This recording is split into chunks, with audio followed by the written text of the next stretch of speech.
بے شک میں نے اس کا نام بھی مریم رکھا ہے۔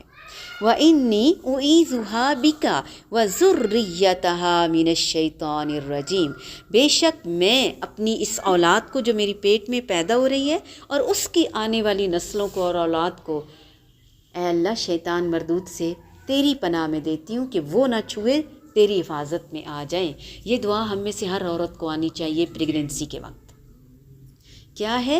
اُعِیذُهَا بِكَ وَذُرِّيَّتَهَا مِنَ الشَّيْطَانِ الرَّجِيمِ، میں اس کو تیرے حوالے کرتی ہوں اور اس کی اولاد کو بھی شیطان مردود سے بچنے کے لیے۔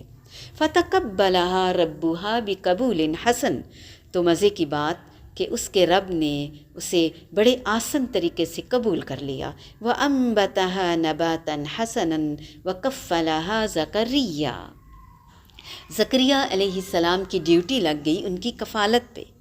کلما دخل علیہا زکریا، جب بھی زکریا علیہ السلام المحراب میں داخل ہوتے، وجد عندہا رزقا، طرح طرح کے بے موسمی پھل پاتے ان کے پاس، جبکہ وہی برتن اٹھانے آتے، وہی کھانا رکھنے آتے۔ بڑے حیران ہوئے، کہنے لگے یا مریم انا لکی ھذا، یہ تمہیں کہاں سے آتا ہے؟ قالت، کہنے لگی ہوا من عند اللہ، یہ مجھے میرے اللہ کے پاس سے آتا ہے، میرا اللہ مجھے دیتے ہیں۔ ہم بھی حجروں میں بیٹھ کے ہی ہیں نا، اللہ کے لیے آئی ہیں نا ہم یہاں، ایک دوسرے کو تو ہم جانتے ہی نہیں تھے۔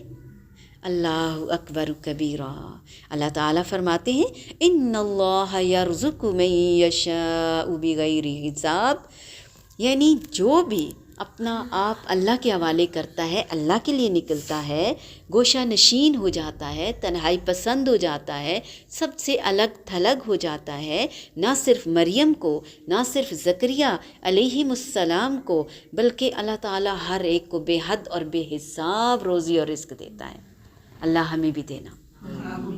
ہنالکا، این اسی جگہ وہیں پر، دعا زکریا ربہ، زکریا علیہ السلام نے اپنے رب سے دعا مانگی، کہنے لگے ربی حبلی من لدنک ذریۃ طیبۃ انک سمیع الدعاء، اے اللہ مجھے بھی ایسا ہی بچہ چاہیے۔ مریم پہ مجھے پیار آ گیا، رشک آ گیا، بہت نیک سیرت بچی ہے، مجھے بھی ایسا ہی، لیکن لے پالک نہیں، اڈاپٹیڈ نہیں۔